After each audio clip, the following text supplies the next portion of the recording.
Almost 620,000 Canadian men and women served in the First World War. Of these, more than 66,000 were killed. More than 1 million Canadians served in the Second World War. Approximately 45,000 gave their lives. More than 26,000 Canadians served in the Korean War. More than 516 Canadians lost their lives. Some 1.5 million Canadians were called upon to defend peace and freedom around the world.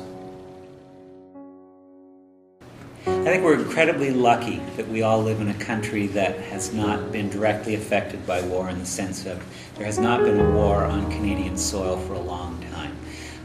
That being said, war has affected many of us.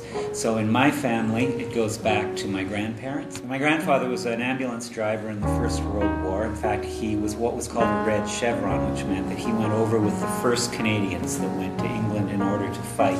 And he fought through almost the entire war, or drove an ambulance. And when he came back, he didn't talk about it a lot, but he did have some stories that he would pass on to my mother, who then passed them on to me. He was at many of the famous battles. He was at the Battle of Ypres. He was at the Somme. I imagine he was at Vimy Ridge, the famous Canadian battle. I never met my grandfather. He had died before I was born. I think Remembrance Day is phenomenally important. What I don't understand is, given all of that, the fact that we keep remembering, why do we keep doing it over and over again? Surely there are way better ways to figure out how to run the world than running wars. I want to talk about my grandmother's who died in World War II. He was a soldier in Russian army and go through the almost whole war. He died in Berlin in 1945 when war is almost over. Actually, this war was on Russian territory for years, and then when it's done, it was horrible, destroying on the whole territory of the country. I want to talk about this because we don't need wars. It's bad when people's killing everybody who see them, or destroying homes of another people. It's not right. It's against the humanity. Being born in Albania at year of 1975, and being born in a communist country has given me the opportunity to actually firsthand experience how the regimes are all around the world, or two different types of regimes, really work. I was the age of 14 when my family and myself moved here to Canada, and I've actually been living here for the past 20 years now, and went to high school here, and obviously the university as well, and now working here as a teacher.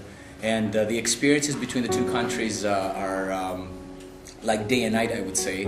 Being under the communist regime, a lot of freedoms were restricted when it comes to freedom of religion, freedom of going and getting your education, freedom of travel. And when it comes to a country like Canada, all the opportunities are there for everybody, and that's what I guess that was one of the main reasons as to why myself and my family decided to move to such a country. So the main important point I want to express is the fact that we should all educate our youth and make sure that these lives are not forgotten, because what we have is a result of what they had to do for us. Everyone here, we celebrate Remembrance Day. We are here to celebrate the Remembrance Day that's been over, but many of the people here doesn't know my country. It's called Sri Lanka, and there's still war going on. And I got affected by the war, by personally. I lost my elder sister when I was 4 in Sri Lanka because of the war. She got shot. My parents took me to India for my safety because they don't want to lose me too. And everyone is thinking the war is over, but they're still going on. So recently in 2009 March, I lost my aunt, who is my mom's own younger sister. She got shot, and her grandson has also passed away. He's 2 years old, and his head got cut off in the war. So this is my experience in the My grandfather fought in World War II on behalf of the British for the Indian Army. India gained independence from England in 1947, which is 2 years after World War II ended. My grandfather was one of the soldiers that walked back from Burma, which is a really far walk, back to northern India where my family is from. And he got lung damage from the chemicals in the air during the war, and he actually died 16 years after my father was born. So I never met this man. My father speaks fondly of him, and I know he misses him very much. And I never felt connected to World War II before because I never had World War II history. And after learning this, I feel more connected. My mother's family, my grandparents, my mom, my aunt, and my uncle, were all victims of the Holocaust. And specifically, I was asked to share with you my story about my mother's cousin who, while making every effort to run away from to hide from the Nazi regime,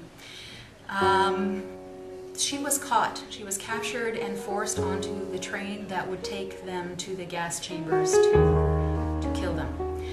And lucky for her, she was the attendant who was sent on behalf of her train car to fetch a pail of water.